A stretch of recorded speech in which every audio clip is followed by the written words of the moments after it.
Hi there! Censorship is quite rampant in 2022, so instead of saying the name of this country, I will simply call it UA. This video will be eye-opening to some, because mainstream media in the West constantly calls this military operation, or war, unprovoked in that Russia is only interested in domination and not the protection of ethnic Russians in eastern Ukraine. There are hundreds of videos of citizens from Mariupol saying that it was the UA army, Azov battalions, and the right sector who were shooting them in cold blood. You're probably asking, why? It's not possible for a country to be using their citizens as bait, as a means to an end, to accomplish a goal, no matter the cost. Well, what I'm about to show you, at a minimum, will get you thinking or change your mind entirely.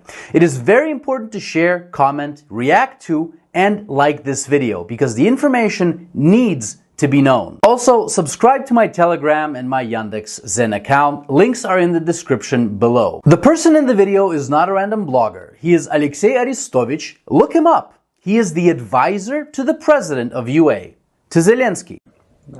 С вероятностью 99,9% наша цена за вступление в НАТО – это большая война с Россией. А если мы не вступим в НАТО, это поглощение России в течение 10-12 лет. Вот и вся вилка, в которой мы находимся. А теперь давайте выбирайте Зеленского. Подождите, а теперь если поставить чашу на весу, а что лучше в таком случае? Конечно, крупная война с Россией и переход в НАТО по результатам победы над Россией. А что такое может быть крупная война с Россией? Это воздушная операция наступательная, вторжение российских армий, четырех, которые они создали на наших границах, там осада Киева, попытка окружить войска, которые в АТО находятся, ВОЗ, операция Объединенных сил, прорыв через Крымский перешейк, выход на Каховское водохранилище, чтобы воду в Крым дать, наступление с территории Беларуси, там, создание новых народных республик, диверсии, удары по объектам критической инфраструктуры и так далее, воздушно-десантный. Вот что такое полноценная война. И вероятность ее 99%. Когда? После 21-22 самые критические, 20-22 самые критические. Did you get that? Seriously? Did you? I mean, an open war with Russia is better than being absorbed into Russia. This is the advisor to Zelensky in March of 2019, 2 months before Zelensky became the president. And again, absorbed into Russia. This was when the Minsk agreements that were meant to bring peace to all citizens of UA were still on the table. And in those agreements, the Lugansk and Donetsk republics were supposed to be part of UA. Go ahead, link is in the description below. Read those agreements and understand them. Understand every point. But why not neutrality? What is wrong with staying neutral? Considering the fact that at least 22% in UA identify themselves as ethnic Russians, not just Russian speakers. Zelensky knew back in 2019 that absorption into NATO would cause this conflict, and in December 2021, Putin said NATO deploying its troops and weapons to UA represented a red line for Russia and would trigger a strong response. But let's go back to 2008, April 4th, NATO conference in Romania, Bucharest.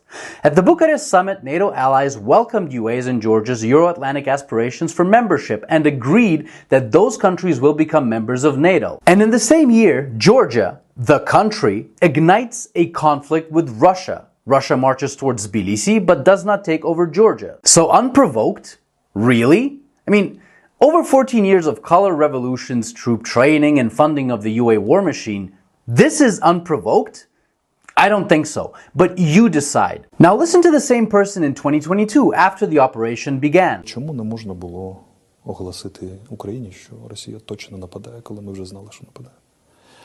Тому що почалась би масовий вихід біженців, масований. І вони б забили всі дороги. Це було 8, 10, 12 мільйонів людей. І армія би не пройшла в райони оборони. Понімаєш, да? Це повний параліч доріг. В цьому випадку це дуже бажана ситуація для російського воєнного керівництва. І в цій ситуації ми, напевно, програвали війну і лівобережжя все. Тому що з лівого берега пішли б на правий, 50 мостів всього в Україні.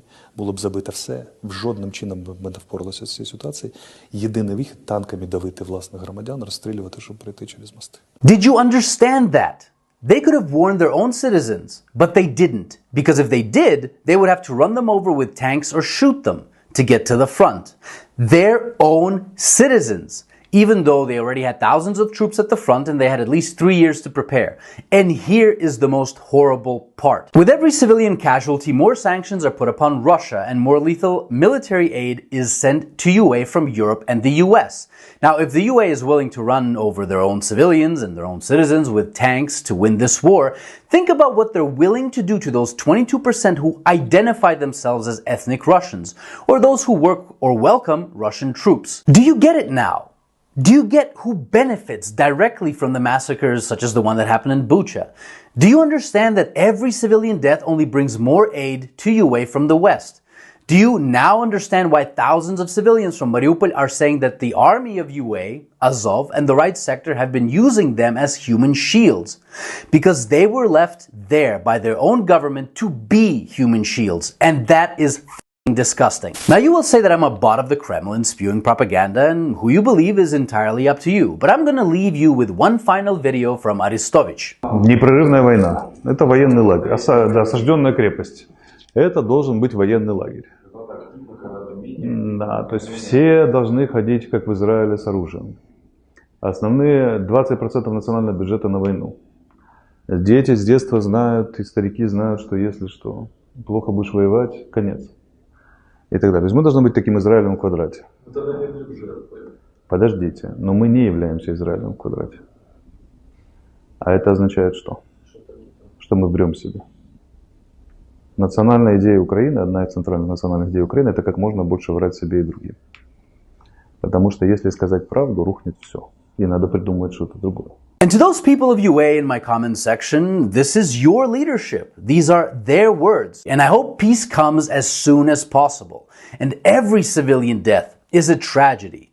But to me it is clear that every civilian death in UA directly, financially and morally benefits only one party in this war. And it's not Russia. So the decision who you believe is entirely yours. See you in the comments below.